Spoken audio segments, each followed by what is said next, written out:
shalom to everyone. Shalom. We're going to go ahead and Shalom. we're going to get started into our Torah discussion for the week. So we're going to go through the Torah, Numbers 19 through 22 and 1.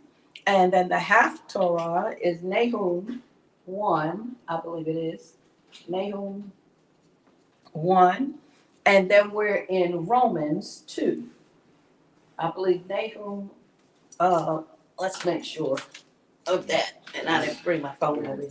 That's what you said. It is Nahum 1. Okay, that's what I thought. Okay, so we're going to start off with the laws of purification. And we're going to just jump right into this Torah study. We want to say shalom to everyone on online who's watching us over social media. And we do welcome, we have the chat is open.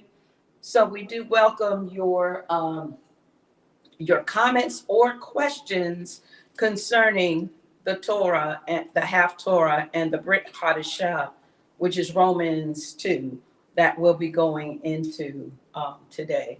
So let's go on 19, the laws of purification. And let's see, I want to just make sure of I don't think they're very long readings, but I do want to read through. And then 21.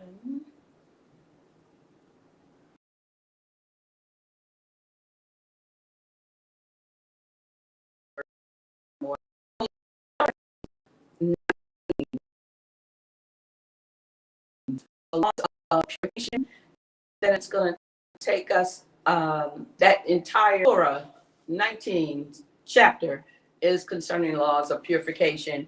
So someone can go ahead and begin the reading for us. Okay, I'll start. Okay. Numbers chapter 19, verse 1.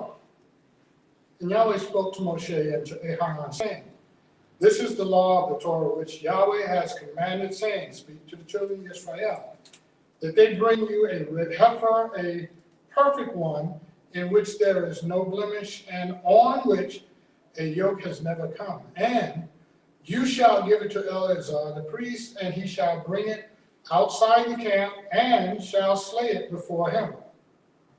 Verse 4, And Eleazar the priest shall take some of its blood with his finger, and sprinkle some of its blood 7 times towards the front of the tent of appointment, and the red heifer shall be burned before his eyes. He burns its hide, its flesh, and its blood, and it's done. And the priest shall take cedar wood and hyssop and scarlet, and throw them into the midst of the fire, burning heifer, or of the fire, burning the heifer. The priest shall then wash his garments, and shall bathe his body in water, and afterward come into the camp. But the priest is unclean until evening. And he who is burning it washes his garments in water, and shall bathe his body in water, and is unclean until evening. And a clean man shall gather up the ashes of the heifer, and shall place them outside the camp in a clean place. And they shall keep and they shall be kept for the congregation of the children of Israel, for the water of uncleanness it is, for cleansing from sin. And he who gathers the ashes of the heifer shall wash his garments, and is unclean until evening. And it shall be a law forever to the children of Israel, and to the stranger who sojourns in their midst, he who has touched the dead of any human being is unclean for 7 days. He is to cleanse himself with the water on the 3rd day, and on the 7th day he is clean. But if he does not cleanse himself on the 3rd day, then on the 7th day he is not clean. Anyone who touches the dead of a human being and does not cleanse himself, defiles the dwelling place of Yahweh, and that being shall be cut off from Israel. He is unclean, for the water for uncleanness was not sprinkled on him. His uncleanness is still upon him. This is the Torah when a man dies in a tent. All who come into the tent and all who are in the tent are unclean for 7 days. 15. In every open vessel which has no cover fastened on it is unclean anyone in the open field who touches anyone slain by a sword or has dead or a bone of a man or a burial site is unclean for 7 days. And for the unclean being that shall take some of the ashes of the heifer burnt for cleansing from sin, and running water shall be put on them in a vessel. 18.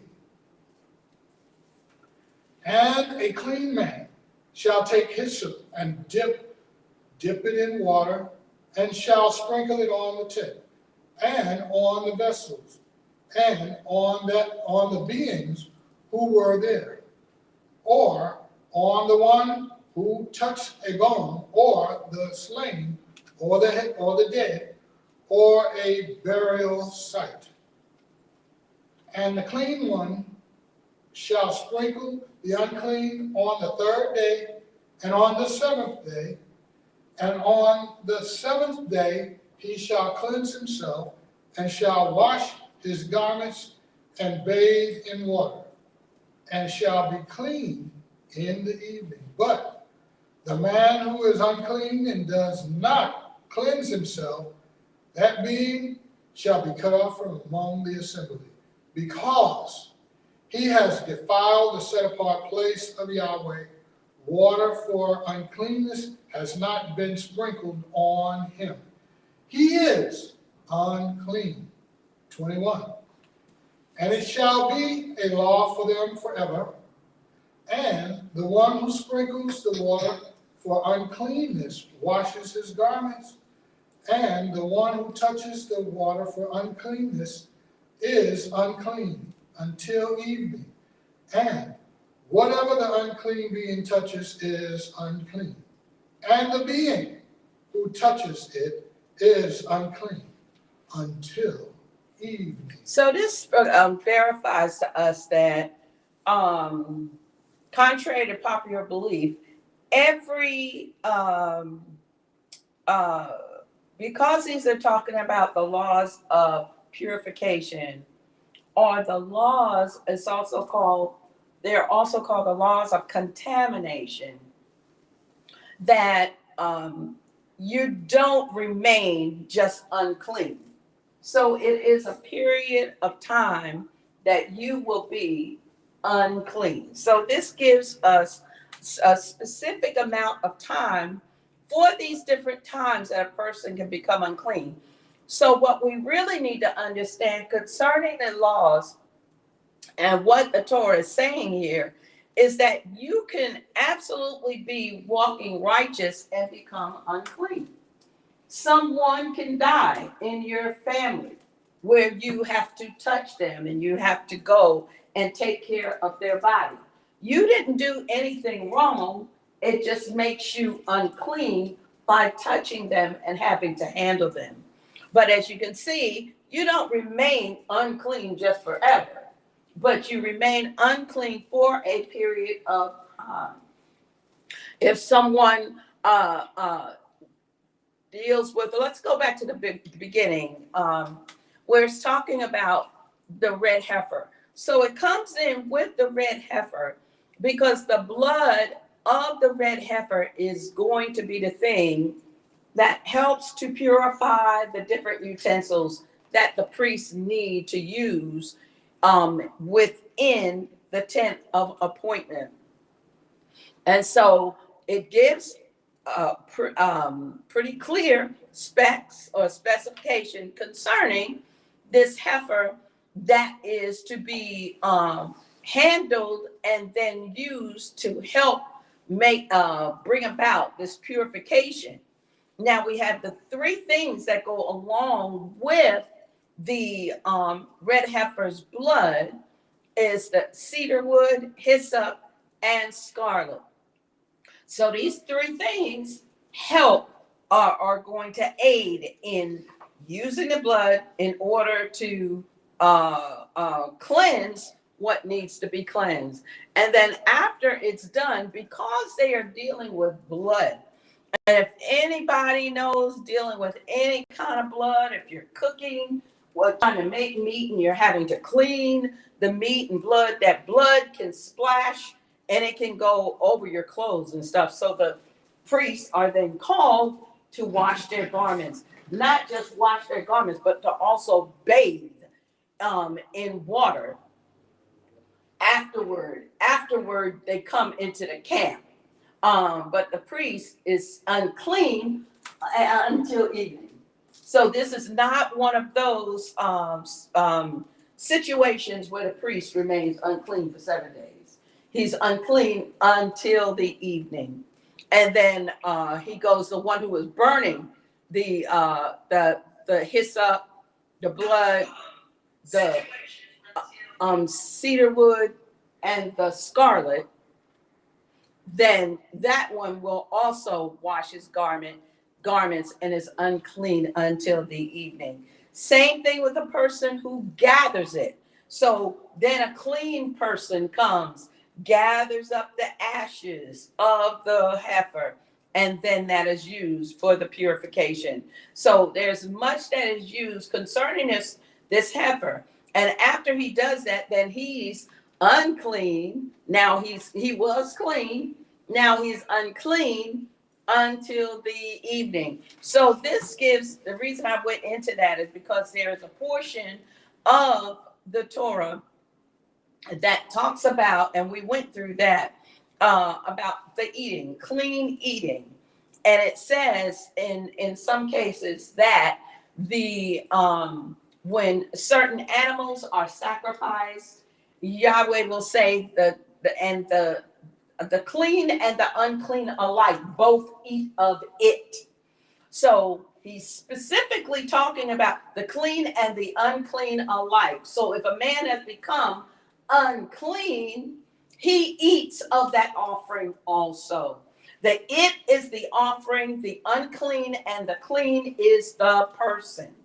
So it gives us understanding and relevance here that it's not talking about an unclean animal. And people will say, oh, what it says the clean and the unclean. No, he's saying that if you are clean or if you have become unclean, you still eat of this offering. So I just wanted to bring that point in there. Even in 19 and 11, he goes into talking about this touching a human, but when touching a human, so if one of your parents died, a sibling, an aunt, uncle, someone who is close to you, whatever, you have to handle their body as they are being prepared for their death and their burial. And then that person remains unclean for how many days? 7 days. So first we had evening. The priests are unclean until evening. Now we have a different situation where a person is touching a dead body of a person. And now that person is unclean for 7 days. But that he has to cleanse himself with water on the 3rd day.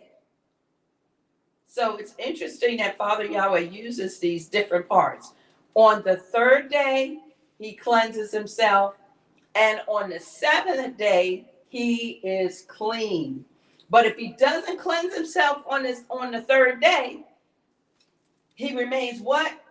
Not clean on the 7th day. So it's important that they went by the guidelines that Father Yah gave them, because when you're handling a dead body, and remember, they're out in the middle of the wilderness. where they are, the area that they are around is around the Mediterranean. So they're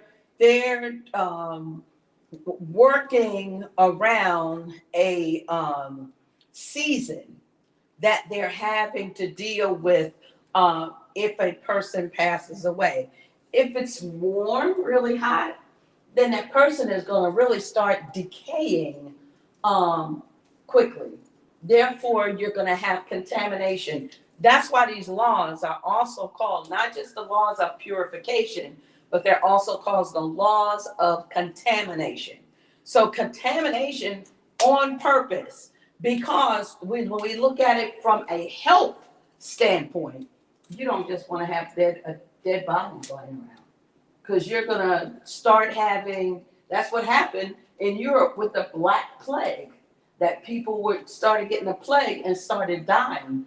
And then as they started dying and they began to burn the bodies, because they were trying to not allow for that plague to continue throughout Europe, and it ravished the England and that part of Europe, France, Germany, all in that area, the Black Plague. But a lot of it, the contamination came from all of the dead bodies that was just around. And then when they began burning them, then the smoke of those contaminated bodies went up into the air. People were breathing it. Water was running up. It would rain, water would come down. People are drinking from the rivers and the streams. It was like a vicious cycle. So Father Yah has set these things in order, these laws in order for us to live, especially during these times of life events. And this is a life event, just like babies being born is a life event, people passing away is a life event also. Anyone have any questions concerning these laws of purification or contamination? Rabbi. I want to go back to verse 12 that you was talking about. Okay. And you covered that nicely. I just want to add to it. Verse 12, he is to cleanse himself with the water on the third day, and on the seventh day he is clean. But he does not cleanse himself on the third day, then the seventh day he is not clean. Mm-hmm. And so looking at this, I get a 3-4 split or division. So on the third day, if he's unclean, he must then cleanse himself with water. That's day 3. If he does not do that, 4 days later. day 7, he is not clean.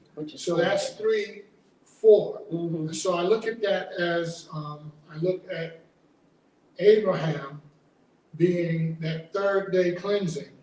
So, and this is just kind of my connection to the book of Leviticus. We have Abraham and the Abrahamic covenant. Mm-hmm.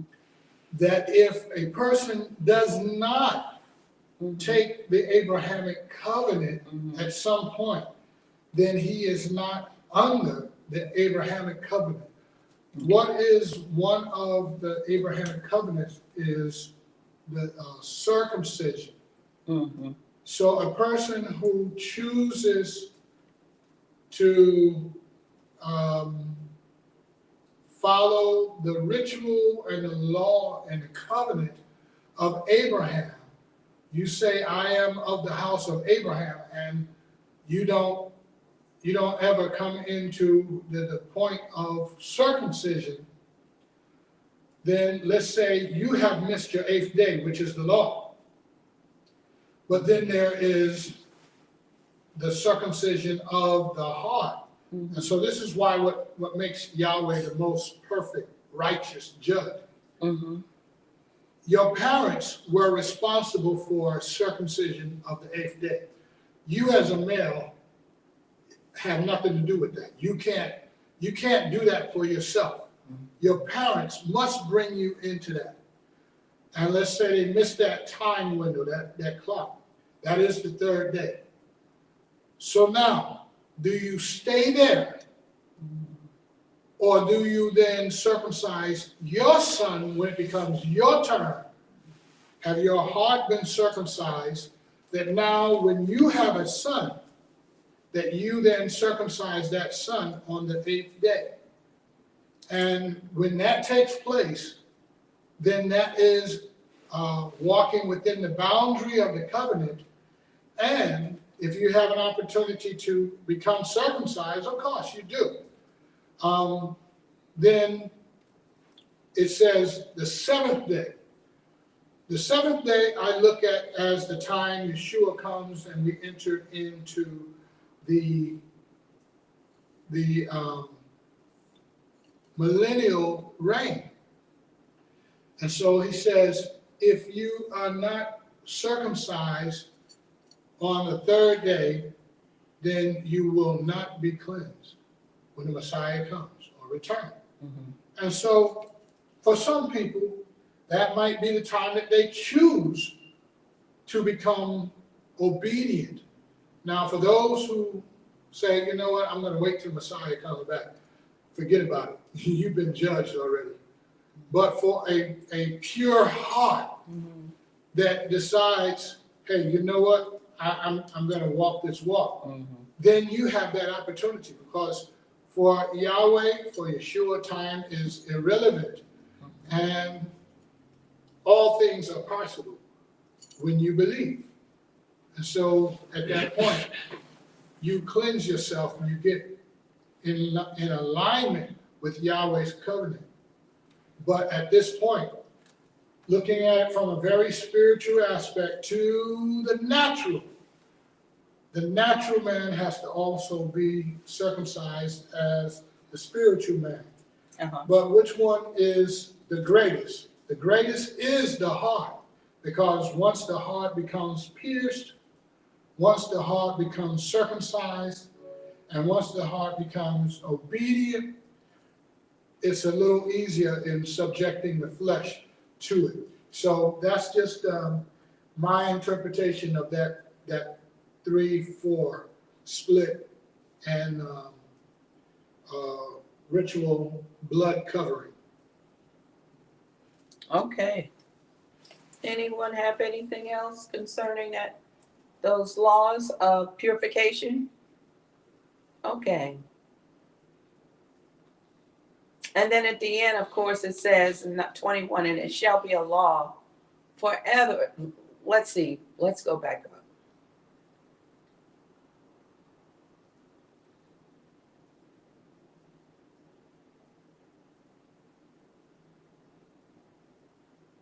Uh, 16, where it gives the situation of someone slain in the field who has died, or a bone of a man, or a burial site.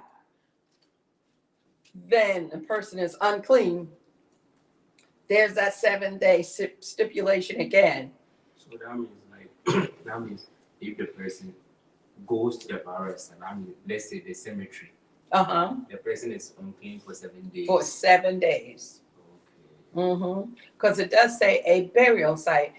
If anyone in the open field who touches someone slain by a sword who has died, or a bone of a man, or a burial site, is unclean for 7 days.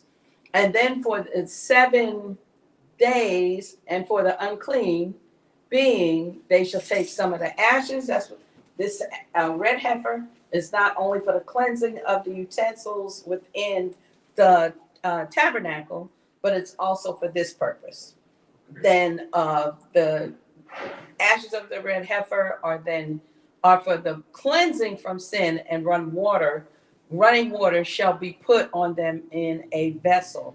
And the clean man shall take hyssop, dip it in the water, and shall sprinkle it on the tent and all the vessels and the beings who are there. So this is for if a person dies within, also with when a person dies within a tent.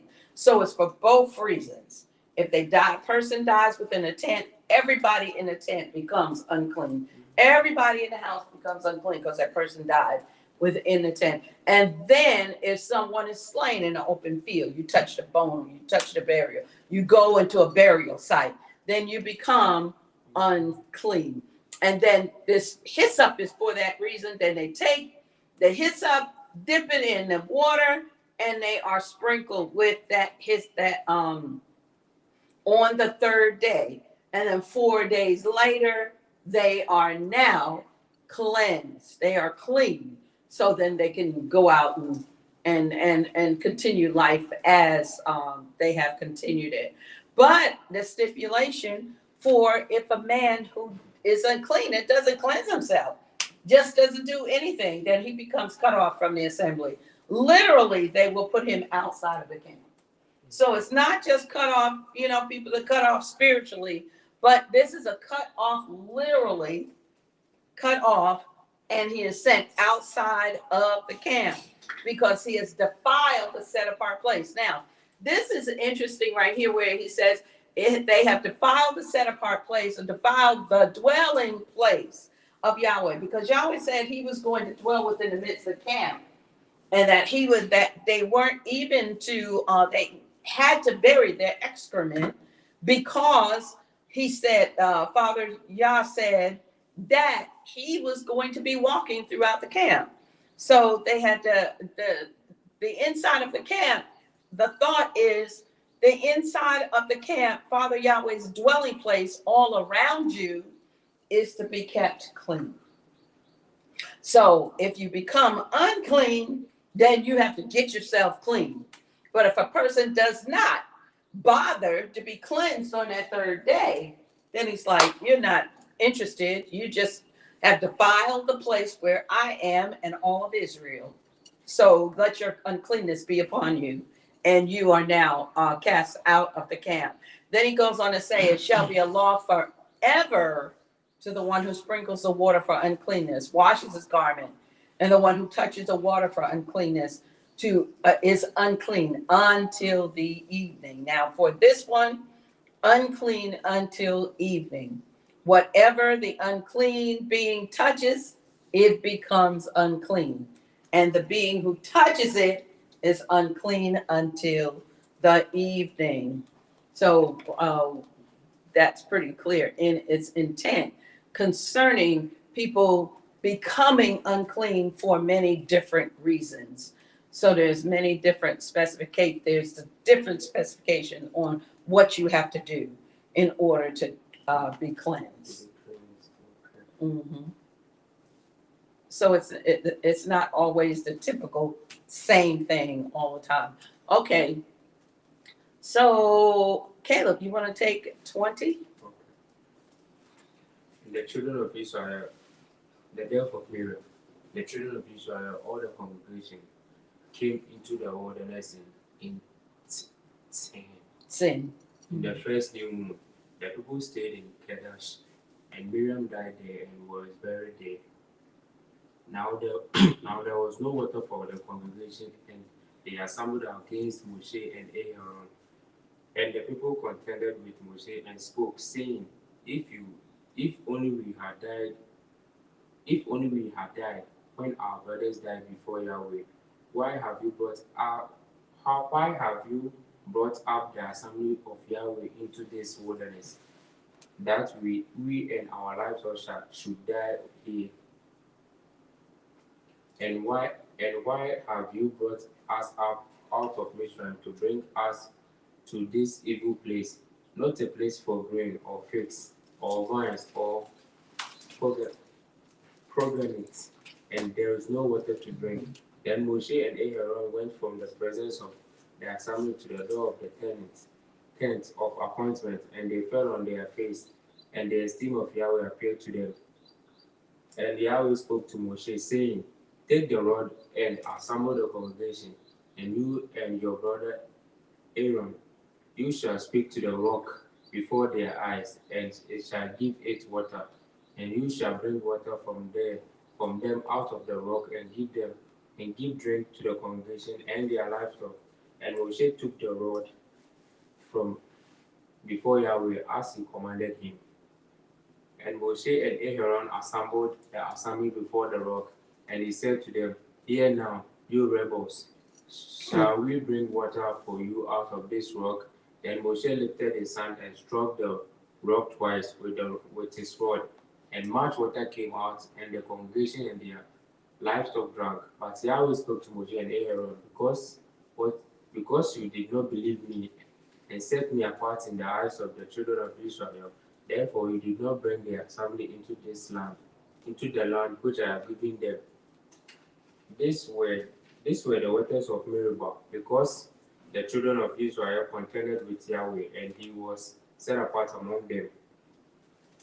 And Moshe sent messengers from Kadesh to the sovereign of Edom. This is what your brother Israel said. You know all the hardship that has befallen us, that our fathers went down to Mizraim, and we dwelt in the Mizraim a long time, and the Mizraim did evil to us and our fathers. And we cried out to Yahweh, and he heard our voice and sent the messenger, and brought us up out of Mizraim. And see, we are in Kadesh, a city on the edge of your border. Please let us pass over through your land. We shall not pass over through fields or vineyards, nor drink water from wells. We shall go along the sovereign's way. We shall not turn aside, right or left, until we have passed over your border. But Edom said to him, You do not pass over through me, lest I come out against you with the sword. And the children of Israel said to him, We shall go by the highway, and if I or my livestock drink any of your water, then I shall pay for it. Let me only pass over on foot without a word. But he said, You did not pass over. And Edom came out against them with many men and with a strong hand. So when Edom refused to let Israel pass over through his border, Israel turned away from him. And the children of Israel, all the company, departed from Kadesh and came to Mount Hor. And Yahweh spoke to Moshe and Aaron, and to Aaron in the Mount Hor, near the border of. Yeah, let's before we go into the death of Aaron, let's deal with this waters of Meribah and first Miriam's death. So let's talk about that first, because there's quite a few subjects in here, and I don't want to pass over any of them. So the first one, the female leader of Israel has passed away. And we know that it was in the wilderness. It was the first new moon. So it was during the time of when Passover would be happening, and the people remained in Kadesh. Now we see further in the Torah, I believe it's in Deuteronomy, that they stayed there for 30 days. And that was the time of mourning. When Miriam passed away, they stayed there. The cloud of Father Yahweh did not move, and they gave honor to Miriam and her life as a leader of Israel. They stayed there for 30 days, but she was also buried there in that place, Kadesh. The word Kadesh in Hebrew is righteous, or holy, or set apart. Kadosh is the same thing, is a relative word. Kadosh, Kadesh, those words are pretty much the same, and they mean to be set apart. So this was even selected a set apart place, and to bury Miriam in that place. Anyone have anything, Rabbi, you have anything you want to say concerning that? With Miriam, her age, she is 5 years older than Moshe. By the end of the year, by the time they get ready to cross over, Moshe is 120, which makes her 125 when she passed. And as you said, with a very particular name of the city, Kadesh, giving credence to her and the honor of her legacy, which was to help chart and lead the way Absolutely. from Mizraim to the promised land. And we know that part of her legacy is the struggle that was between the three of them, Aaron, Miriam, Moshe, Yahweh choosing Moshe, even after choosing them from the others. It was always an argument, but over the past 40 years, there was a major components of trial and error for them as they went through. But in all, Miriam is part of that legacy. Absolutely. And she's also the one that was really responsible for the life of Moshe being preserved in the Pharaoh's house, because she was the one as a child that went out and guided his little ark, his little basket, to go towards the Pharaoh's house. And then when the Pharaoh's sister cried out and said, "Oh, this is one of the Hebrews' children," she came out and said, "Would you like for me to get a wet nurse for him?" Of the Hebrew women. And of course, she went and got her mother and brought her mother, Jochebed, to Pharaoh's house. So she was still able, what a blessing. This child was only 5 years old. And she did that. So she is called a prophetess. She was also a worshiper we see her taking up the temple and a worshiper and dance and worship to the Most High.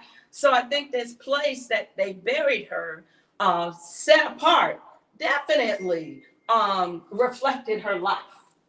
That she was set apart for those great things that Father Yahweh used her for from a little child. She was truly a leader of Israel. So now then we go into, they don't have any water. And so Moshe goes and he says they're complaining, and Yahweh goes and tells Moshe, "Go and take the rod, assemble the congregation, you and Aaron, speak to the rock before their eyes, and it'll give water." And then they can stop all that murmuring. They get there, and Moshe just gets beside himself with all of the rebels just complaining and complaining and complaining. And Moshe says, "Hear now, you rebels, shall we bring water for you out of this rock?" And I guess Father Yahweh was like, we? Where's the we come from? Who's bringing the water out of the rock? You and Aaron are not bringing any water out of the rock. Let's just be clear. That is all from me. So this ultimately results in something very, very important after we get into the book of Deuteronomy, Devarim, the words that Father Yahweh speaks, and he speaks them through Moshe. And Father was pretty upset that he went in. He said, "Shall we bring water from the rock?" He didn't set Father Yahweh apart. And then he struck the rock instead of speaking to it. But there was a time before when they were crying out about water before, and Father Yahweh told him, "Go, strike the rock with your rod." Now, whether Moshe got mixed up concerning an emotional, sometimes we can become emotional about something, especially if we are being confronted with adversity and issues from people. Father Yahweh knows that Father's people, Israel, can be very contentious sometimes. And whether he got emotional and got frustrated and just yelled out and then struck the rock and didn't remember that he struck the rock before, but this time Father Yahweh said, speak to it. He kind of lost it right there. And so but we see the water still came from the rock. But then Yahweh told Moshe and Aaron, because you did not believe me, and you to set me apart in the eyes of Israel. Because so I think it would have even been better for Moshe if he had said, should Yahweh bring water from this rock? Just stand back. Father's gonna bring water from this rock and speak to it. That would have been the instructions that he was given. So anyone have anything you want to bring out concerning that before concerning that? Yes, go ahead, Brad. I want to bring up that verse you were talking about, which is in Exodus chapter 17, verse 6. It says, see, I am standing before you there on the rock in Horeb, and you shall strike the rock, and water shall come out of it, and the people shall drink. And Moshe did so before the eyes of the elders of Israel. So at this point, they have done this already 40 years ago. And Yahweh told him to strike the rock. And I would say, as you said, in his excitement, emotions driven. He was mad. He said, shall we? He was mad. This is one of those scriptures that we just, we went through every year when we go through this. We have to slow it down and look at it. And so he did say, speak to the rock. And in his emotions, he remembered, strike the rock. Strike the rock. And so was this a setup from 40 years ago that in his memory, in order to bring water from the rock, he had to strike it. Yahweh said he was standing on the rock. So here we can move into the spiritual implications, which we know that Yeshua is the rock, rock of offense. So there's just, and he was struck. right. There's consideration here that Moshe, was he really being rebellious? And most people would say yes, he was rebellious. But sometimes I can say like he was also trying to give esteem to himself too small. Because I've told you that just they say this. Why do we have to go extract it?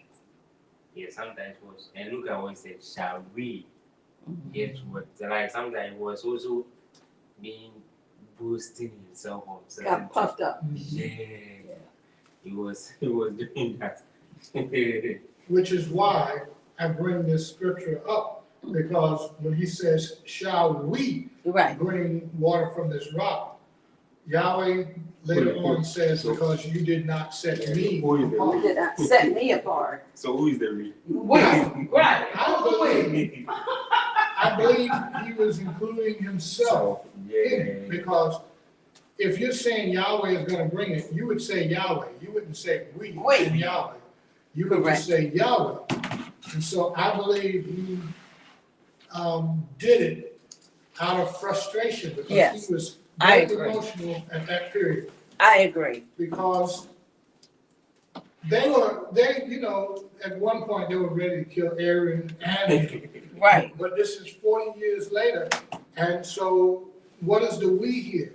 The we is us and Yahweh. So Yahweh brings it out a little later and says, because you did not set me apart. And so that just lets us know.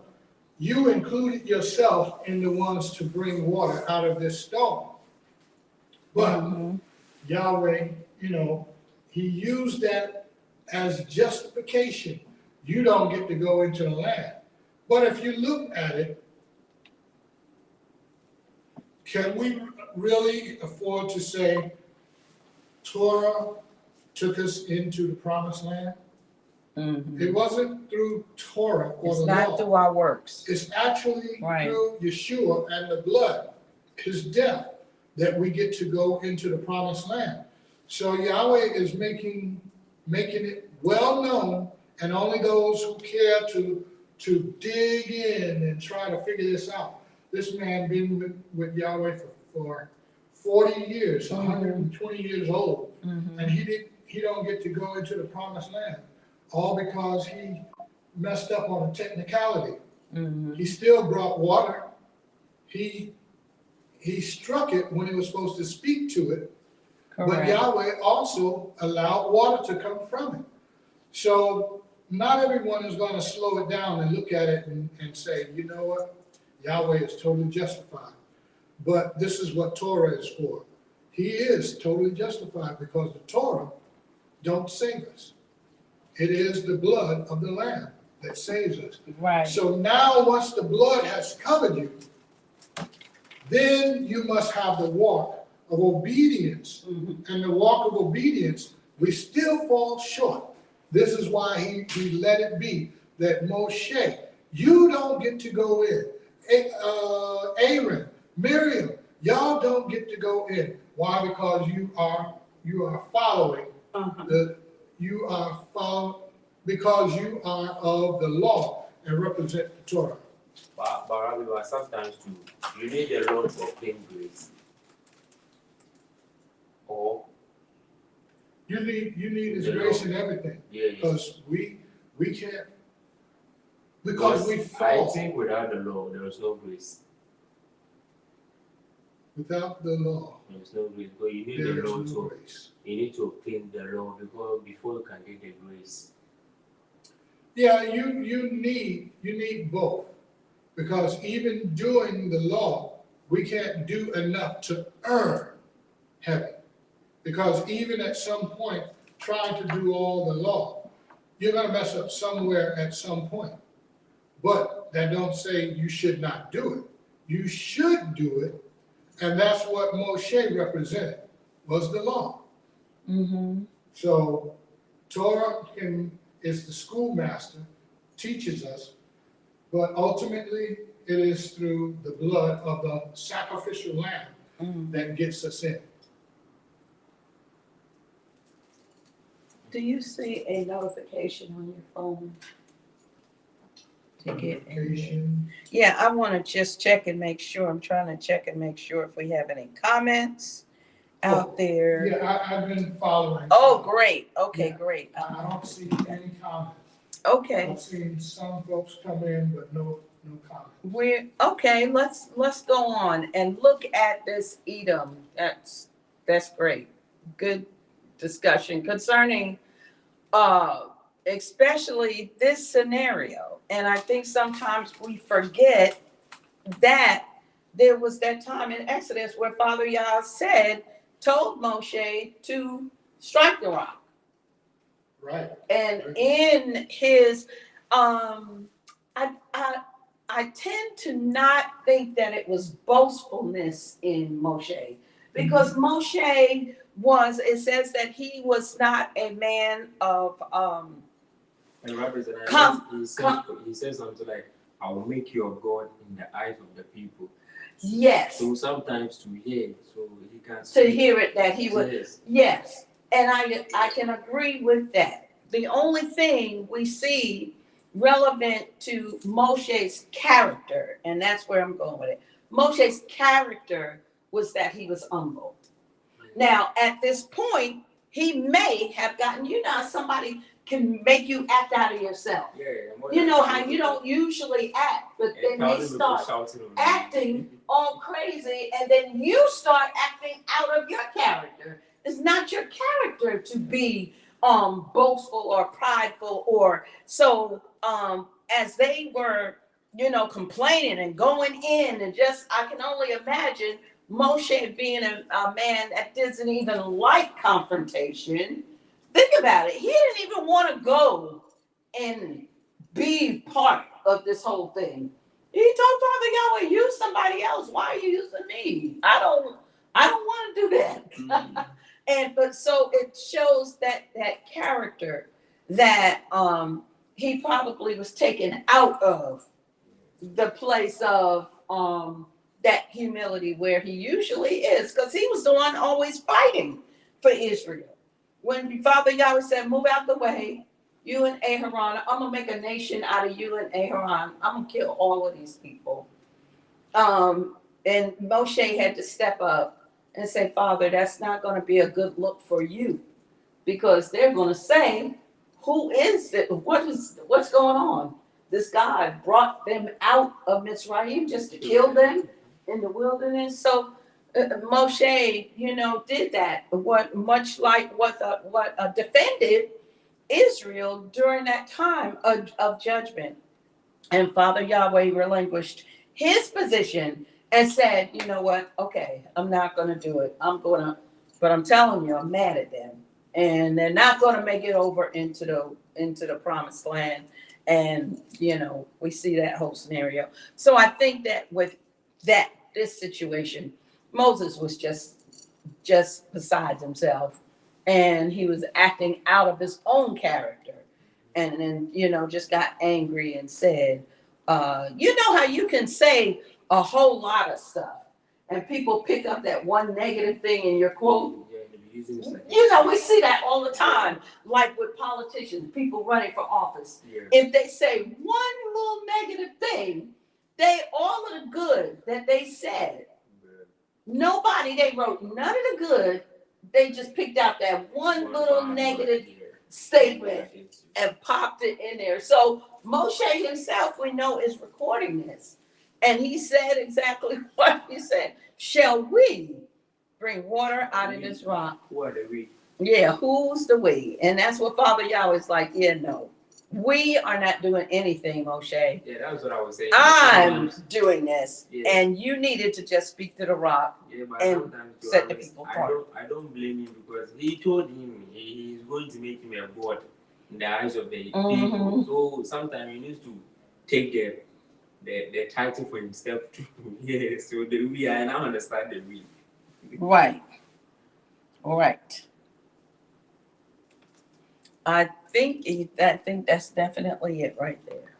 Okay, so now they get past this, and they go into Edom. And this is the problem that Father Yahweh has now with the Edomites. And this is one of the things that a lot of our Hebrew brethren will bring up. Oh, you're an Edomite. Oh, you're an Edomite. You don't have, Yah is going to fight against you because you're an Edomite. So we know that the Edomites and all of these people from this region all look alike. They don't look like different kinds of people. They are all of the same hues of brown and black.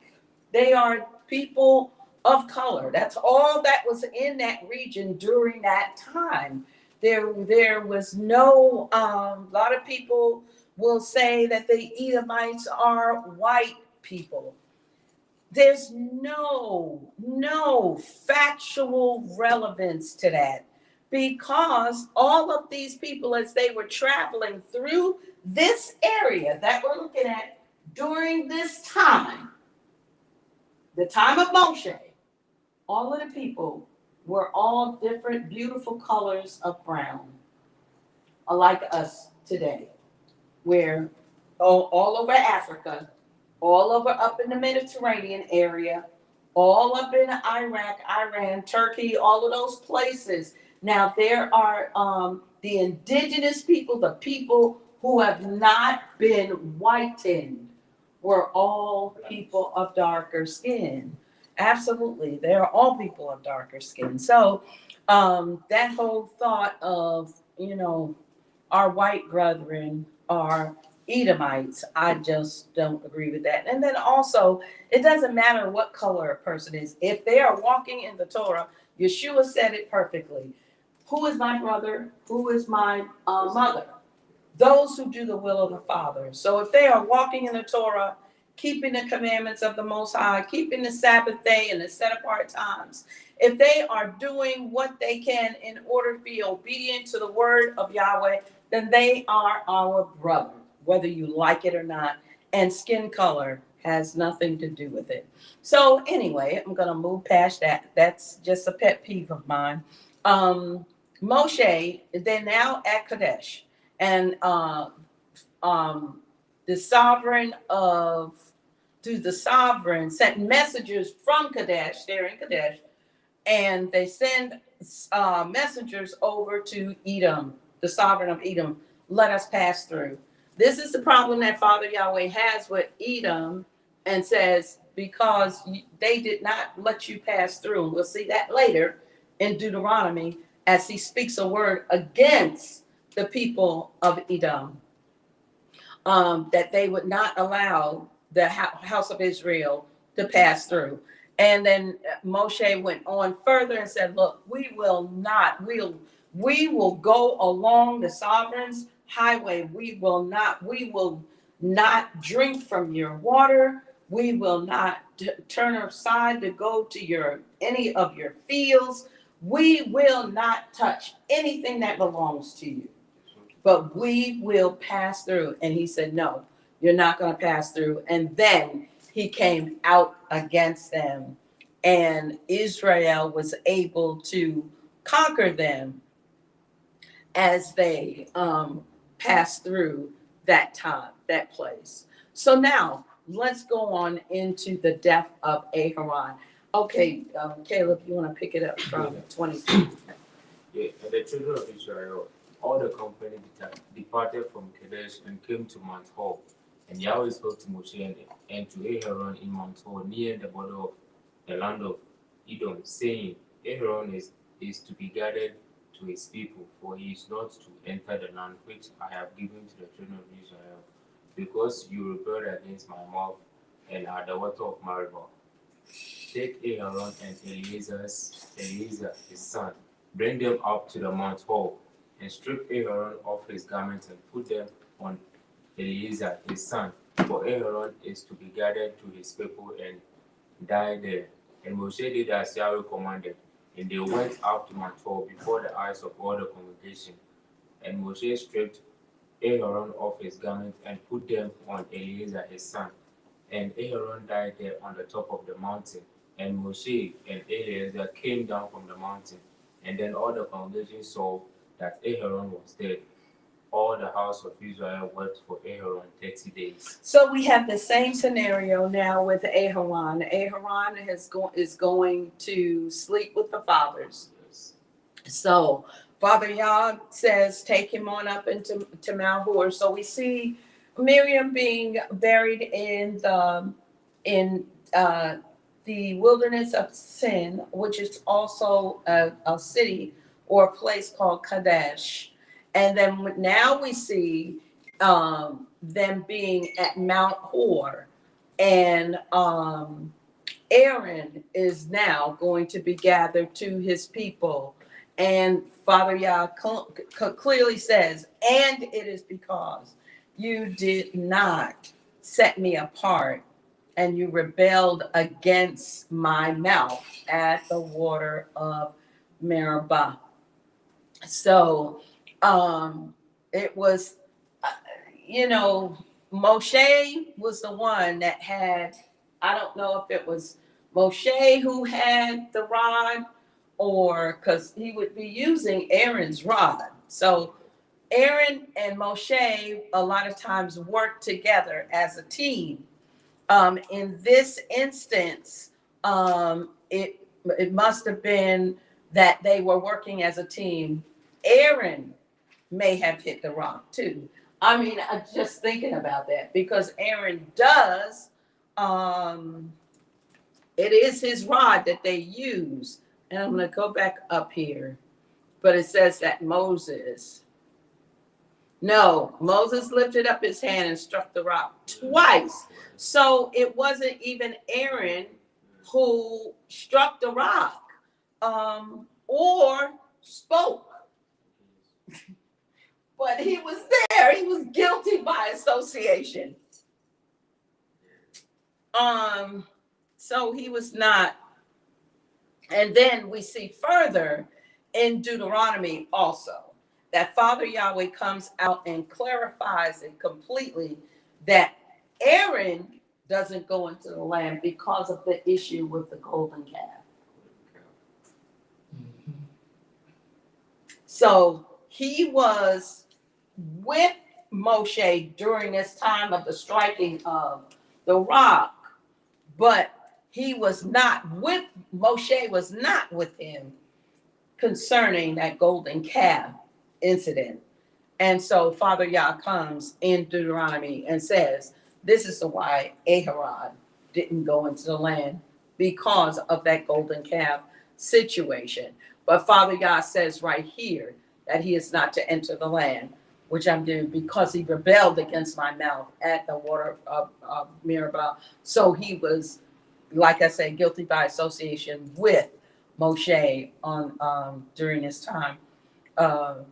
And so Eleazar, his son, now his garments are taken, priestly garment is taken from Aaron and put on Aharon and then put on Eleazar, his son.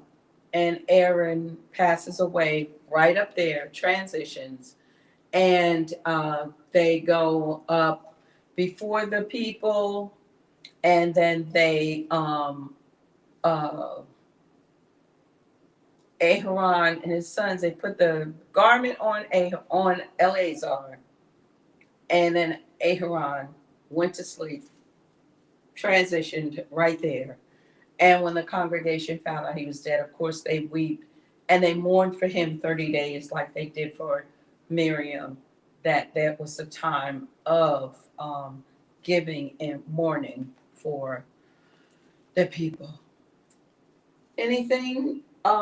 Anyone want to bring anything else? Anything out in 20? That part? You wanna? Well, You have anything? let me just mention the ages. Again, we Okay. have Miriam Mm-hmm. on the first day of the 11th month. Uh-huh. Let's see. Yeah, first day of the 11th month. Excuse me, first day of. The first month. She passed away the first Go away, First Siri. month, yeah. first month. Siri, go away. There's nothing scheduled for 5 a.m. to 7 p.m. tomorrow. Siri, Thanks. goodbye, go away. Okay. All right, so, So yeah, the first month. the first month, right? Mhm. Then the fifth month was Aaron, he passed. And then actually the 11th month, Moshe will pass, although we haven't got to that part yet. Uh-huh. But we see where Yahweh has not allowed the three siblings to enter in because each one of them in their contributions were part of the migration from Mizraim to Egypt. And they all represented, even though Moshe Mm-hmm. was the last to die, but they all were part of that first generation. Mm-hmm. And none of the first generation made it out of the wilderness into the promised land. Although Moshe, he will get to go up to Pisgah and see over into the land with his eyes, but his feet will not be able to go or cross over because he represents the Torah, the law. Mm-hmm. Okay, let's We go. want to say shalom to Latoria. Thank you for coming in. Yeah, I'm glad she's able to get in on the Torah discussion. So let's go on to 21. This is a little longer, so I'm just going to paraphrase in here. This is the time with Edom that they begin now to start having to fight against these different communities that they are passing through. So we see them now, the sovereign of Arad, the Canaanite who dwelt in the south, heard that Israel was coming on the way to Atharim, and he fought against Israel and took some of them captive. Then Israel made a vow to Yahweh and said, if you deliver this people into my hand, indeed, that I shall put their cities under the ban. And Father Yah listened to the voice of Israel and gave up the Canaanites. And they put their cities under the ban. So the name of the place was called Hormah. Now, this has also put a fear in the people all around, because now they have conquered the Canaanites, which was, from what I understand, a pretty huge populace of people. So now that they are going through this wilderness, they're having to fight battles to be able to just move around. So now we get to the place, and we'll read this. If Rabbi, if you would read down from 4 to 9, then we can. Okay. Mm-hmm. Numbers chapter 21, verse 1. 4 through 9. 4 through 9. Okay, verse 4. And they departed from Mount Hor by the way of the sea reeds to go around the land of Edom. But the being of the people grew impatient because of the way. And the people spoke against Elohim and against Moshe. Why have you brought us up out of Mizraim to die in the wilderness? For there is no food and no water, and our being loathed this light bread. And Yahweh sent fiery serpents among the people, and they bit the people. And many of the people of Israel died. Then the people came to Moshe and said, we have sinned, for we have spoken against Yahweh and against you. Pray to Yahweh to take away the serpents from us. So Moshe prayed on behalf of the people, and Yahweh said to Moshe, make a fiery serpent and set it on a pole, and it shall be that everyone who is bitten, when he looks at it, shall live. So Moshe made a bronze serpent and put it on a pole, and it came to be, if a serpent has bitten anyone, when he looked at the bronze serpent, he lived. So let's talk about this serpent situation here. Serpents come into the camp because they are they're not just in there. Father Yah sends them. So it says Yahweh sent fiery serpents among the people. Now that fiery, it doesn't mean that there was fire exploding off of them, but fiery meaning that they were probably fierce and they would bite. They were serpents that were poisonous. So they would bite. And once they came into the camp, they began biting people. And then, of course, what happens, they begin to say, oh, we have sinned in the sight of Father Yah. So now pray, take these serpents away. So instead of taking the serpents away, Father is trying to build, people would say faith, or trying to build belief in these people, and a belief that Father would take care of them. So he does something that's really amazing. He doesn't take away the thing that can kill them, But what he does is he adds something to it and says, now, if you look up to this, then you will be healed, you will be saved, you will live, you'll be delivered. So interesting that it's a serpent, that a bronze serpent that Moshe, Yahweh tells Moshe to put on this pole. And that's even where we get that symbol of medicine.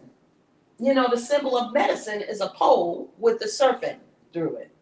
So this is where it's, the medical community adopted that from this, that this serpent is on this pole, and that would, if you look to it, I guess they're saying that then you could be healed through the medical expertise of, you know, of modern medicine. So, but it's interesting. Let's just open up the conversation about this, because there's also we see salvation coming through Mashiach, who would say, he said, if I be lifted up, I will draw all men to me. So knowing that even Messiah, it says that he was made a curse for us, because the Torah says, cursed is every man that hangs upon a tree. Yes. And Messiah Yeshua was made a curse because he was hung on a tree, even though he was absolutely and completely innocent. But he ended up there. But through, and then the script, the Psalms that says, or is that Isaiah? By his stripes, we are healed. So there's the healing, you know, part of this. And so let's just open it up and just, what do y'all think about this fiery serpent? And why would Father Yah, I know you can't give us the whole reason, because it would have to be the Most High who tell us why he does anything. But why you think he told him to put a bronze serpent on a pole and lift it up and have them look at the serpent? Because remember, it was a serpent in the garden that deceived Adam and Hava, or deceived Hava, who then carried out his work through that deception. So what do y'all think about that? Okay, for me, this is, let's say, it's let's say a phrase of Yeshua to come, and there is salvation when you look on the cross. So the serpent was serving as the Hamashiach. So whenever you have a look at it, when you are beaten and you look at it, you will be saved. The same as when he was crucified and you have sinned and you look at him, you will gain salvation. This is my mind. It's my mind. Okay. Because he was definitely put on a stake and lifted up. Yeah. And he said, if I be lifted up, I will draw all men to me. And Moshe says, look up and you will live. Even if you're bitten, look up and you will live. Because we were all bitten by the sin serpent. I mean, the sin, we all are taking part in that sin, or have taken part in that sin. All of humanity. It says when Adam sinned, that the sin went down into the earth. And that all, they were then in a sinful nature, no longer in a perfected nature as they were created, but now they were in a sinful nature. So we come from the fallen Adam, not the perfected Adam. But what Father Yah is like, he's flipped it and now said, because even though you were, you come in the fallen Adam state, look up to the perfected Adam and become perfect like him. And he says, be ye therefore holy, set apart, Kadesh, as I am set apart. Father Yah is set apart. Rabbi. Also, for me, there's a spiritual connection that goes into Moshe, the holder of the rod, the stick. Yahweh said, "What is in your hand?" He threw it down. Well, he said it's a serpent. He said, "Throw it down." He threw it down to the ground and became the serpent, as we see here. And at that point, the fear that came over Moshe, Yahweh instructed him to pick it up, and it was restored back to the serpent. And then Moshe, as he picked it up, Yahweh told him to pick it up from the tail.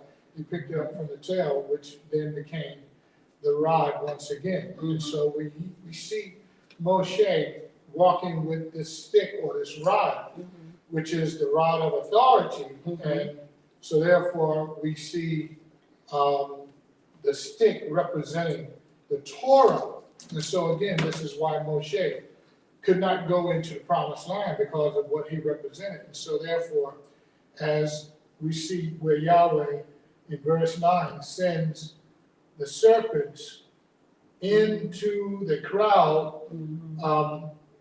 I would say that it's really taking more so the first generation out, because it was already spoken that they would die.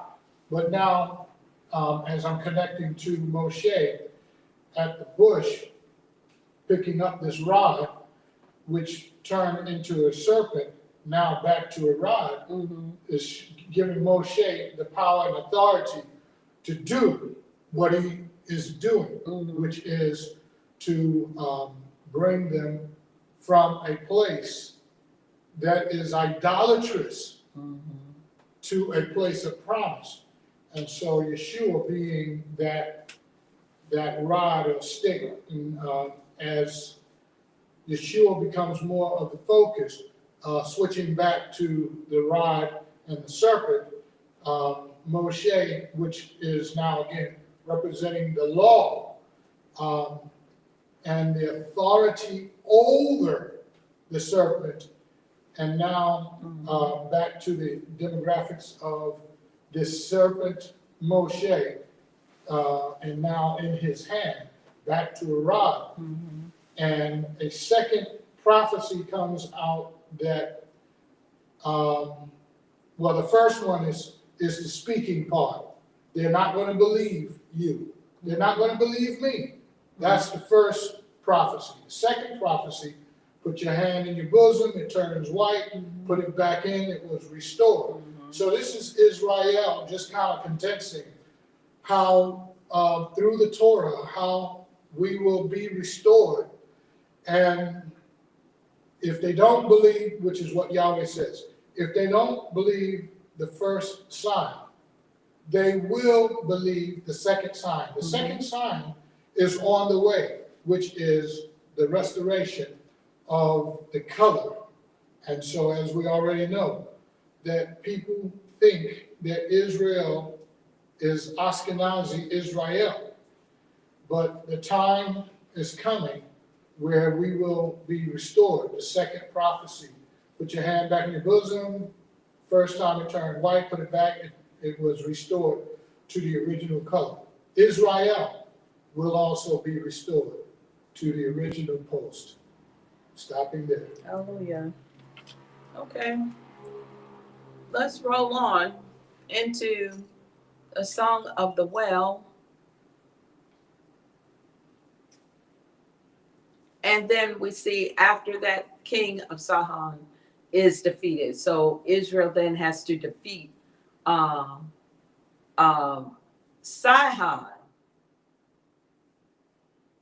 and Og. So we're going to go and we're going to let's just read down to 20, start at 10 and read to 20. And children of Israel set out and camped in Both. And they departed from Both and camped in Habarim, in the wilderness which is east of Moab, towards the sunrise. From there, they set out and camped at the Wadi Zered. From there, they set out and camped on the other side of Arnon, which is in the wilderness that extends from the border of the Amorites. From the Arnon is the border of Moab, between Moab and the Amorites. Therefore, it is said that in the book of the battles of Yahweh Wahir in Safa, the Wadi Arnon, and the slope of the Wadi that turns aside to the dwelling of Ar, and lies on the border of Moab. And from there, on Beer, which is the well where Yahweh said to Moshe, gather the people and let them give them water. Israel then sang this song. Spring up, O well, sing to it. A well, the leaders sang, which the nobles of the people dug with their staffs. By the word of the inscriber, then from the wilderness of Matana, from Matana to Nahaliel, from Nahaliel to Bamath, and from Bamath in the valley that is in country of Moab, to the top of Pisgah, which looks down on the wasteland. Okay, so we have the now they're singing and doing more of what they should have did. After these battles, now they go down by the water, and Moshe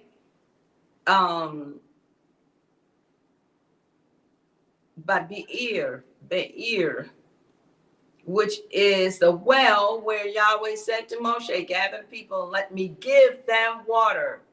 So it was a well, sort of like what we call a well now, but they call here a borehole, which is a well where you get water from underground streams. And they began to sing, spring up, oh well, sing to it. And this is interesting, the difference in how they reacted at Meribah, where they didn't have water and they were asking for water, and now they get to this water, and now they're doing what they should have been doing. They should have been gathering, singing what concerning Meribah, because I'm sure Moshe knew we don't have any water, Father. We need water, and then singing, "Spring up, oh well." But I just want to look at the contrast in how they reacted here and how they reacted in Meribah. Anyone have anything you want to say concerning that? Well, one quick point. Mm-hmm. Singing here and singing 40 years back, there is a song that is recorded by the name, the Song of Moses. And so just wanted to make a point that this is 40 years apart. One, the first generation sang earlier, Pharaoh's army was sank in the sea. And then now, verse 17, Israel then sang this song, Spring Up, O Well. Mm-hmm. So that's two different songs, but during the lifetime of Moshe. So Revelation also talks about another song of Moshe that will be given to the group that returns. And he said, and then they would sing the song of Moses. So I just wanted to make sure that we are kind of keeping up that these are different generations, generation one, now generation two. And then later on, when Revelation is fulfilled, we will sing another song that is prophecy and written about, and it will be fulfilled by the returning tribal of Israel. Mhm. All right, so that's it, because in 22:1, it simply goes into the children of Israel set out and camped in the desert plains of Moab beyond the Jordan of Jericho. So we're not going to go, and that's when we get into the situation with Balak and Balaam, the prophet. So we're going to be going over that within the next Torah portion. So let's go on to Nahum.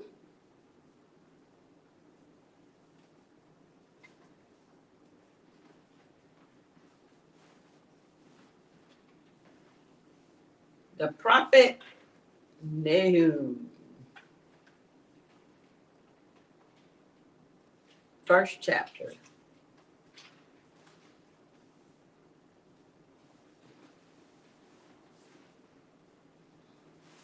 So let's read. I'm going to read Nahum, the message concerning Nineveh. The book of the vision of Nahum, the Elkoshite.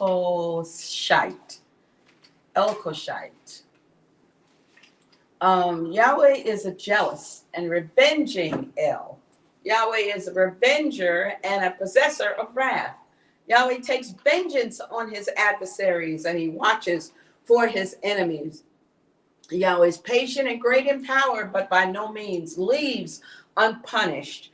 Yahweh has his way in the whirlwind and in the storm, and in the clouds are in the dust of his feet. He is rebuking the sea and dries it up, and all the floods he has made dry. Bashan and Carmel are withering, and the flower of Lebanon is languishing.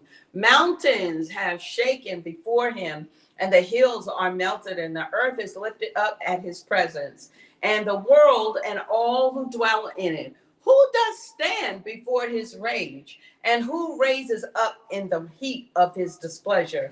His wrath is poured out like fire, and the rocks have been broken by him. Yahweh is good as a stronghold in the day of distress, and he knows those who take refuge in him. But with an overwhelming flood, he makes a complete end of the place of Nineveh. The darkness does pursue his enemies. Why do you plot against Yahweh? He makes a complete end of it. Distress does not rise up a second time. Though they are as entangled thorns and as drunkards with their drink, they shall be consumed like stubble, thoroughly dry. And thus Yahweh said, thus said Yahweh, though they are strong and many, even so they shall be cut off and pass away. Though I have afflicted you, I afflict you no more. So now I break his yoke from you and tear off your shackles. And Yahweh has commanded concerning you, your name shall no longer be sown from the house of your mighty ones. I shall cut off the carved image and the molded image. I shall appoint your burial site, for you have been of no account. See, on the mountains, the feet of him who brings good news, who proclaims peace. O Yehuda, celebrate your festivals, perform your vows, for Belial shall no more pass through you. He has been cut off completely. So let's go. This is prophecy for times to come, and also for the city of Nineveh. We know that Nineveh is where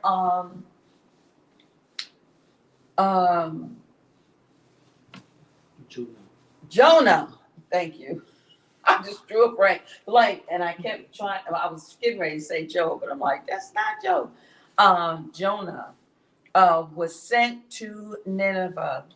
So the words of Father Yahweh's wrath against the city of Nineveh, and how he is going to notice that Father Yah does not classify these groups of people as enemies of Israel, But who does he classify them as enemies of?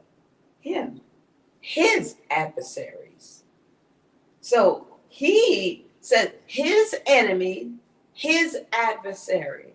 So we look at them as our adversary and our enemy, but Father Yahweh makes it very clear, look, they are my adversary, my enemy.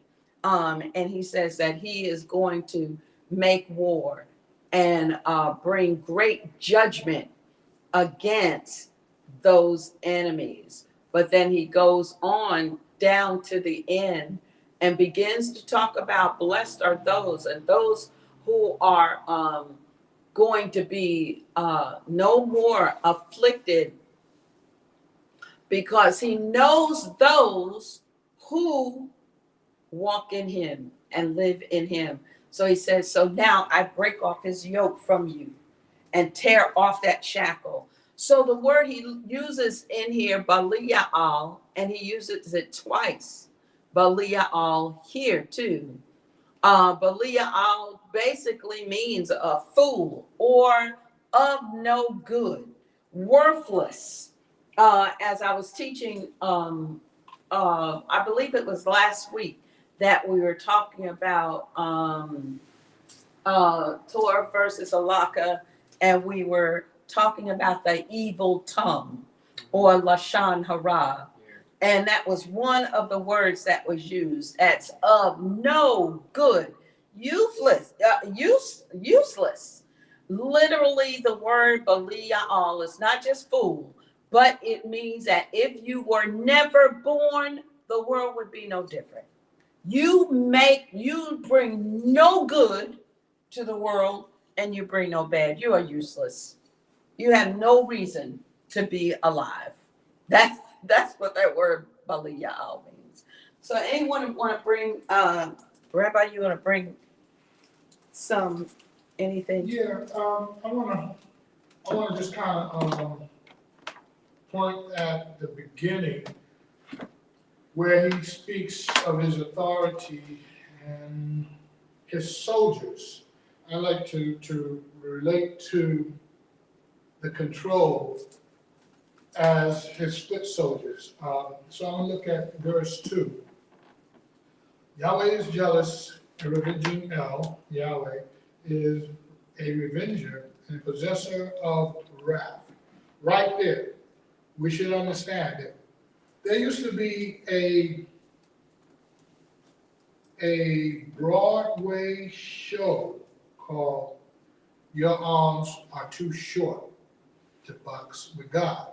Yes, I remember. So that goes Yeah. back to, I think, the 90s. Yeah, I think it was in the 90s or the late Yeah, 80s. yeah, late 80s But and parts of the 90s. yes, right. So this was about a Broadway show with that title, Mhm. pretty much meaning that you can't fight with Yahweh. Mhm. Your arms, number one, are too short. And his weaponry, not that he need any, is vast. And so in here captures some of that attitude. So when it says he's a jealous and revenging El, Right. Yahweh is a revenger and a possessor of wrath. Yahweh takes vengeance on his adversaries. He watches for his enemies. Mm-hmm. All of that was about Yahweh, Mm-hmm. that whole verse, too. And so why would he be a jealous El? Mm-hmm. Because number one, if you're messing with his bride, you're messing with him. Mm-hmm. And if you mess with him, then you're liable to get one of his soldiers. As it says, he's the possessor of wrath. And as the scripture says, vengeance is mine. And so this is why when the enemy of Israel, or the people who are against his true people, he doesn't get angry and say, this is my pretend bride and I'm going to protect her. he says, this is my bride. And he protects Israel, who Israel is. Now, to go on, verse 3, Yahweh is patient and great in power, but by no means leaving unpunished. Yahweh has way in the whirlwind and in the storm. So there it is. If you see a whirlwind or know a whirlwind's might, then understand that is Yahweh's foot soldier, the storm. And the clouds are the dust of its feet. So we have been seeing this all week long with Texas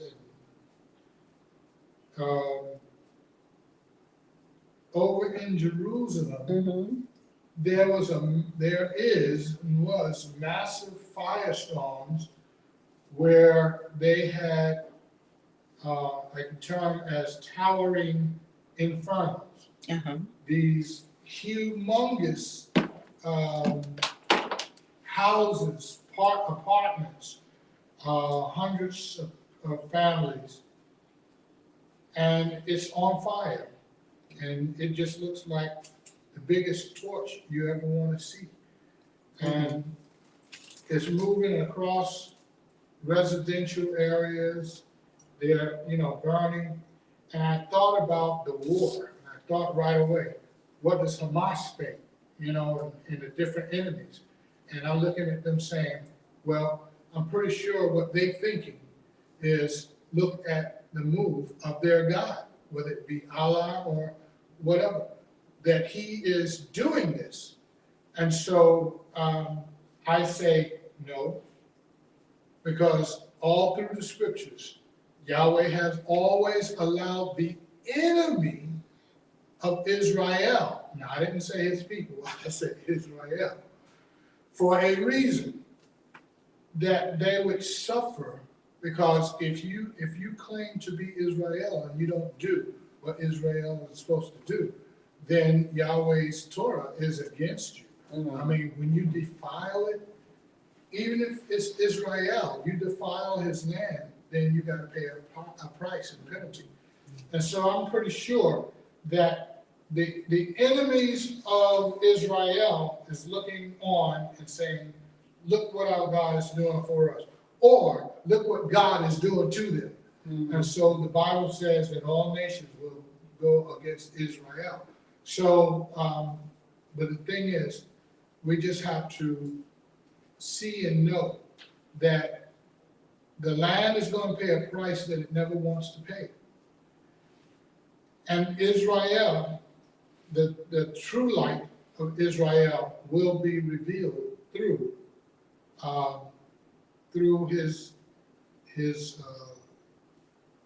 his revenge. So I'll just leave it there. All righty. Anyone have anything else they want to bring in? Nahum, there. Okay, let's go on. We're going to go to our last reading, which is Romans 2. Reading in the Brit Hadashah, or the Renewed Covenant. Let's see how much we have. 29 verses. So let's read this in portions.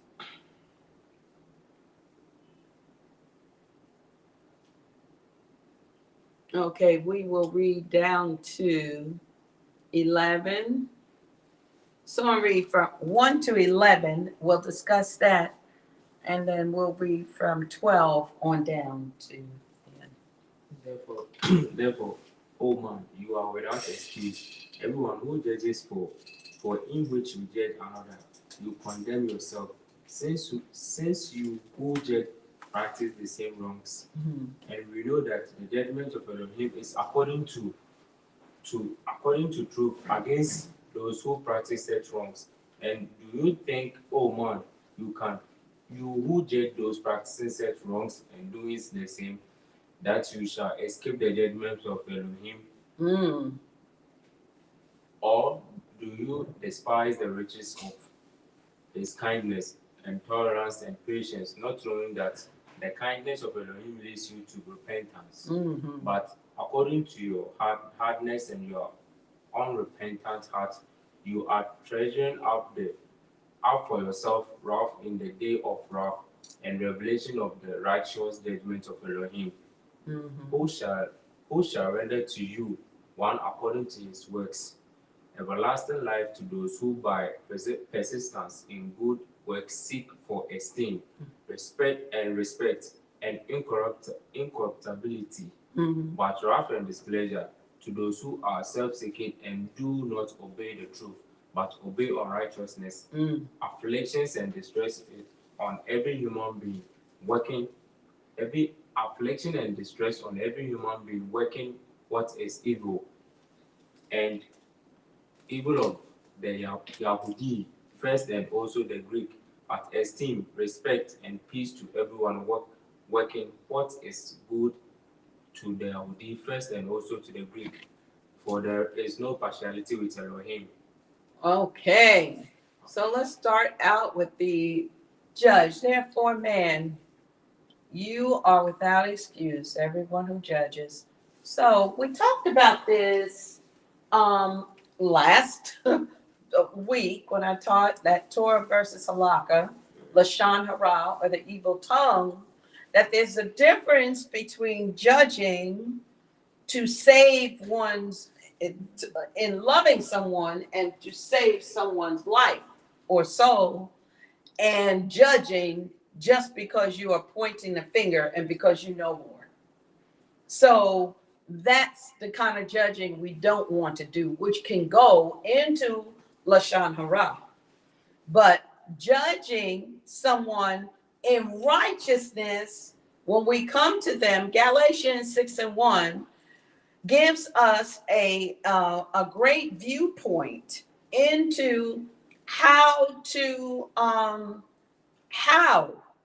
approach this judgment. It said, judge not brother or brothers when you find one of you that's overtaken in a fall, you who are righteous, who are not sinning in that area, go and restore or redeem or to build up that one that has fallen, and do it in the spirit of meekness, the spirit of humility, the spirit of love, because you remember your sin. Remember that you are a sinner too, and that you have fallen. So look at that person like you would be talking to yourself. Would you want someone to speak to you harmfully, where they are trying to injure? Remember, we use that word injurious, that with the Lashon Hara, or the evil tongue, that you are injuring someone, and you can not just injure someone physically, but you can injure them financially or injure them spiritually. You can injure their heart. You can injure them to the place where they are never the same. So this is the judgment that Shaul or Paul is talking about here. He's not talking about the judging of a person when they are walking wrong and you are trying to pull them to a place of righteousness, or to for them to remember righteousness. So, but this is talking about wrongful judgment, and especially judging someone in an area where you know that you have fallen. Rabbi, you want to bring anything in that? This is such a rich portion that really sets Yahweh apart from all other aspects of righteousness of people. You know, people can come up with every type of scenario, but Yahweh is, and I'll read verse 4, or do you despise the riches of his kindness, tolerance, patience, not knowing that the kindness of Elohim leads you to repentance? And so we can get to a point of self-righteousness where the person who's being judged is not you. Mhm. So it's everyone's turn to jump on that person. Mhm. Let me go to an obvious sin. If a person steals, gets caught, Mhm. and he comes into the court of opinions, and people line up to Mhm. judge this person, Mhm. but you yourself, because you haven't been caught, feel you are good enough to go in with accusatory words. Mhm. So you sit in judgment of this Mhm. person Right. who stole, Mhm. and because your name is not the name, but someone else is. And Yahweh he's saying to us that we should not count ourselves as the perfect judge over someone's sin, that you may have sinned but didn't get caught Right. by the court of popular opinion. Mhm. But you should then also know that it is Yahweh's grace and goodness that restores that person, and that you yourself should also know that repentance is in accordance with your being as well as you who's saying something about the person who did get caught. Because you didn't, you get to sit in on court against this person and persecute. Didn't you know, the Bible says, thou shalt not steal, but you have stolen. Mhm. You shall not kill, but you have killed. Well, when have I stolen? When have I killed? Mhm. Well, when you look at the Torah, the perfectness of the Torah tells us that if you have assassinated someone's character Mhm. with your mouth and with your words, you've killed them. I didn't kill someone. Well, all of these people got together talking about this person's faults, and they weren't there to defend themselves. Right. And Right. you said, well, I know this about that person. And so you join in the persecution of this person, or you have stolen something, so that was kill. You have stolen something, in the past, and I was a kid when I did that. Okay, well, what about when you was an adult and you, by your words, took credit for something someone else did, and now you're benefiting from it.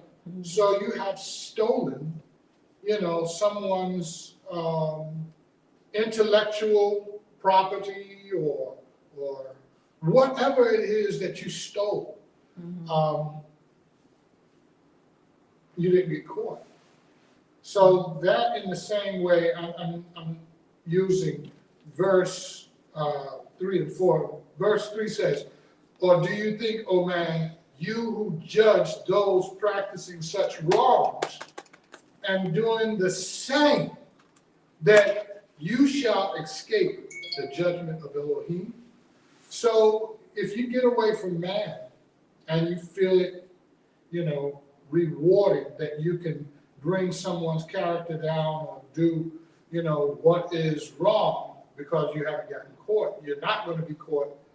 Don't forget, Yahweh, he will also judge you. Mhm. So it is best that you ask for, it's best that you give repentance and you ask for forgiveness, because judgment from Yahweh is purely judgment, because the wrong shall be judged according to the wrong, Right. not whether you got caught or not. Right. Right.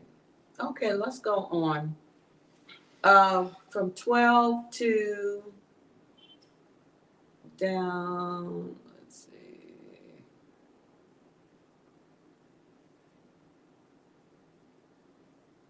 And I'll read it from 12, starting at Romans 2:12. For as many as sinned without Torah shall also perish without Torah. And as many as sinned in Torah shall be judged by the Torah. Now for the hearers of the Torah are righteous in the sight of Elohim, but the doers of the Torah shall be declared right. For when nations who do not have the Torah by nature do what is in the Torah, although not having the Torah, they are a Torah unto themselves. So let's talk about that really quick right there, so we don't miss that. So it says that when it's talking about those doing the Torah and knowing it, it's talking about people being judged by the Torah and people who know the Torah and are not doing it. So these are people that he's talking about. We know that that's what he's talking about because then in 14, he goes down and he says, when people or nations of people do what by nature, so but they have no understanding that it's Torah, they don't know that they're walking out Torah, but they are doing it, they become a Torah to themselves, which means that even though they don't know the Torah, they are walking it out. This is a great manifestation of the DNA of Father Yaakov standing up in you, in a people that don't even understand what the Torah is. They don't know that it's Torah. All they know, they don't know it's Father Yahweh's teaching and instructions. This is the way and what we have done all of our lives. Our people have always lived this way. But it's a Torah to themselves. So they have found righteous in walking out something that they didn't even know was righteousness. But the first two are those who know and understand that they're supposed to be keeping the Torah. And they choose not to. But they are not doers of the word. So they perish without the Torah because they know they have sinned in not doing the Torah. And it says, and as many as sinned in the Torah shall be judged by the Torah. So those, for as many as sinned without the Torah, those people don't know that they're supposed to be keeping the Torah, they still perish. There's still a perishing.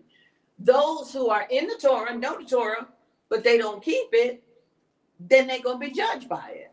So they still perish.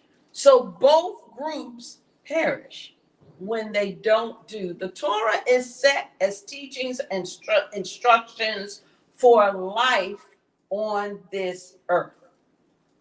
So if you are not the hearers of the Torah, he says, then not the hearers of the Torah are righteous. So you go in Shabbat service, you sit down, you hear the Torah, but you don't, when you walk out of there,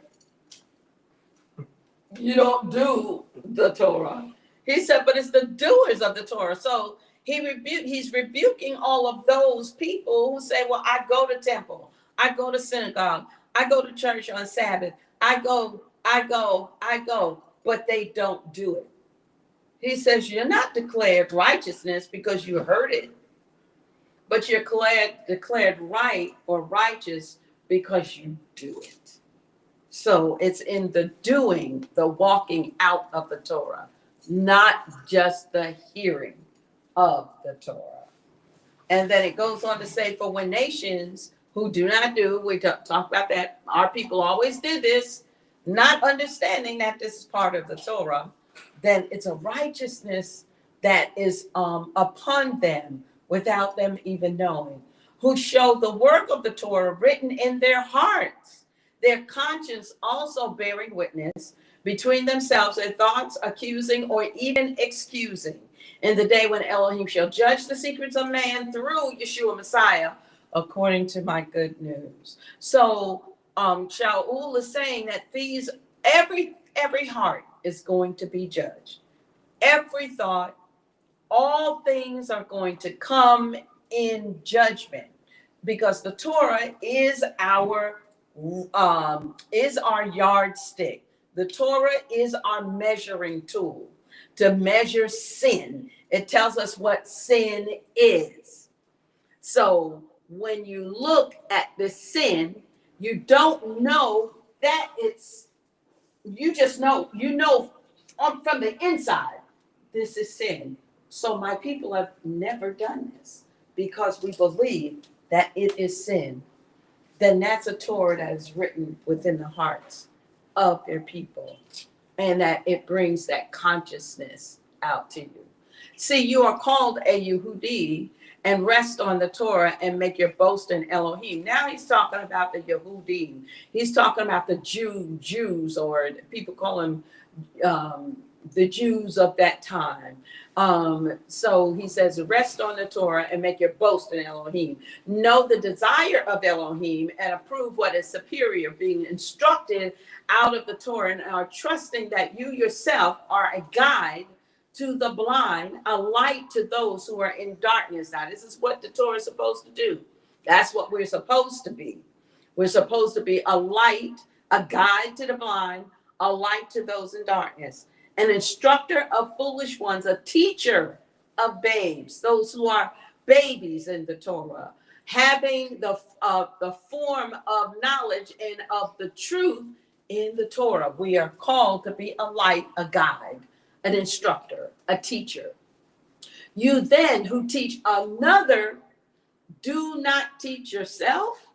You who proclaim that a man should not steal, do you steal? So he's like saying, you who say, do not commit adultery, do you commit adultery? You who abominate idols, do you rob temples? You who make a boast in the Torah through the transgression of the Torah, do you respect Elohim? Man, he is like, so you're going to say, do not commit adultery, but you're going to go out and commit adultery.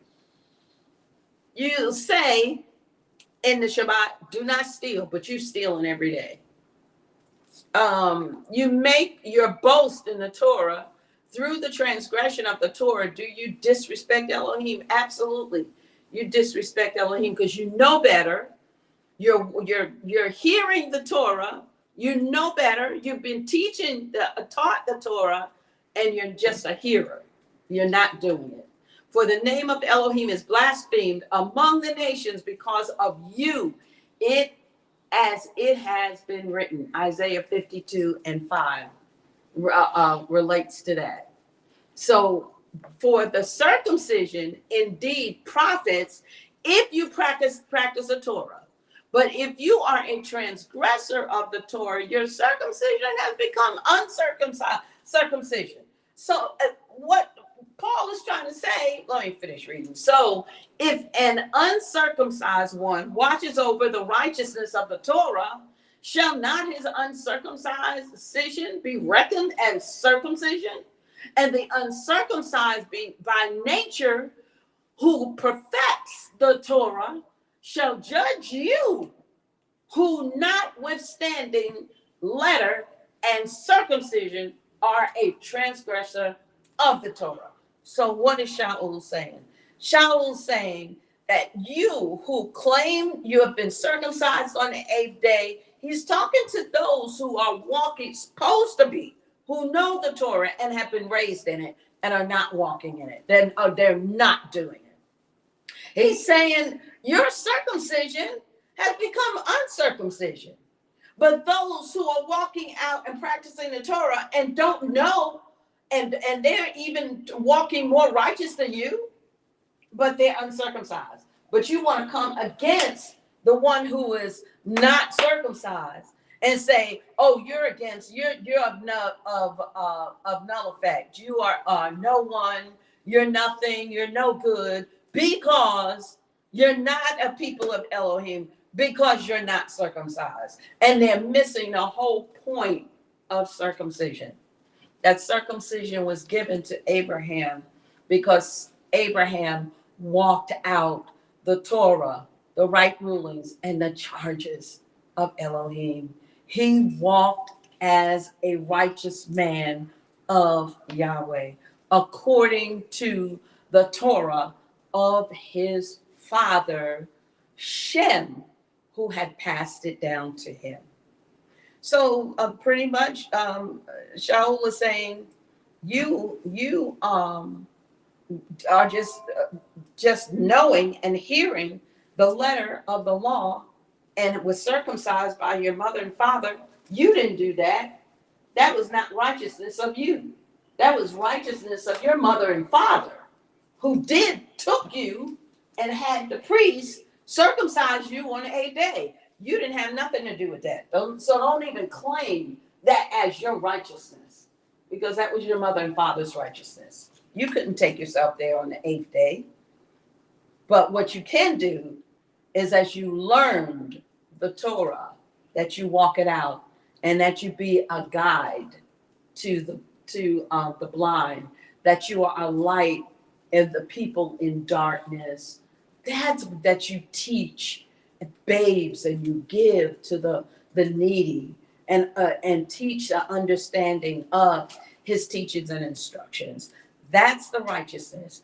And that is the most important part of circumcision, not the physical circumcision. Now, I'm not saying that physical circumcision is not important. That's absolutely important. And it is a covenant that Father Yahweh set up and proclaimed it for the sons of Abraham down through the generations forever.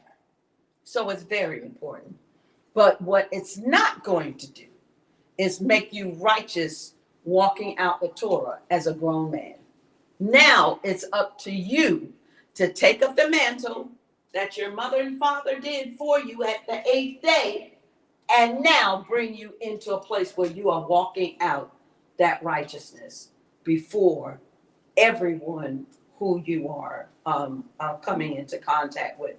That's the Torah. That's the righteous walk. That's what Father called us to do, not to become circumcised and then walk around and do nothing. Don't even practice the Torah in the walk. It's in the walk. Anybody have any statements, any questions, or any comments you want to make? I'll use that last verse. A Yehudi is he who is so inwardly, and circumcision is that of the heart. In spirit, not literally. Yes. Praises is not from men, but from Elohim. Elohim. Yeah, So I didn't that's- read all the way down. Yeah, that's a summary of everything you just said, you know. So circumcision, and that again, talking about circumcision as earlier. The greatest circumcision is that of the heart. Of the heart. Absolutely. But if you circumcise the flesh or the heart and you don't have the Torah, then it is no use because you have negated the Torah. Verse 27, as you said, and the uncircumcised by nature who perfect the Torah shall judge you, who notwithstanding letter and circumcision are a transgressor of the Torah. So a person who have not been circumcised in the flesh, but circumcised in the heart, judges a person who chose to be circumcised in the flesh, but then their heart is not circumcised. And so you now are liable to the Torah because your heart should be circumcised by the fruit of the Spirit. And if you say, I have the letter, then it is reversed because your circumcision becomes not circumcised. There you go. Absolutely. Absolutely. It's all about the heart. Walking out the Torah, hearing the Torah, walking it out is all a heart issue. It's all about your heart. So that's why Father Yah says I believe it's in Deuteronomy, he says, circumcise your heart. And then he comes back through Moshe and says, and I will circumcise your heart. So there's a work that's being done on both ends as we are reading and studying the Torah and becoming that perfect man in through the Torah. That our hearts are becoming circumcised. Now that's what we get to do. And so people say, well, Jesus did it all. Jesus did it. Well, Yeshua can't do that for you. He can't do that for you. You have to be willing to be righteous and walk it out. Period. That's something you get to do. We get to do that. So that's not something that Hamashiach can do for us. And he's not going to do. He's not going to make us walk out the righteousness of the Torah. But he is going to, he proclaimed, and he says that he desires, Father Yah said, he desires that all men, all flesh be saved. But then he comes back and he said, but the soul that sins shall surely die. So it's a choice. Either we want to be a hearer of the word or we want to be a doer. There you go. That's it. Anything else? Anyone? Okay. Well, that ends our Torah discussion for today. Hallelujah. And we're going to go ahead and we're going in over media. And we say Shabbat Shalom to everyone. And thank you so much for tuning in to another edition of Let's Talk Let's Torah. Talk Torah. Shalom, shalom. Shalom, everyone. Shalom.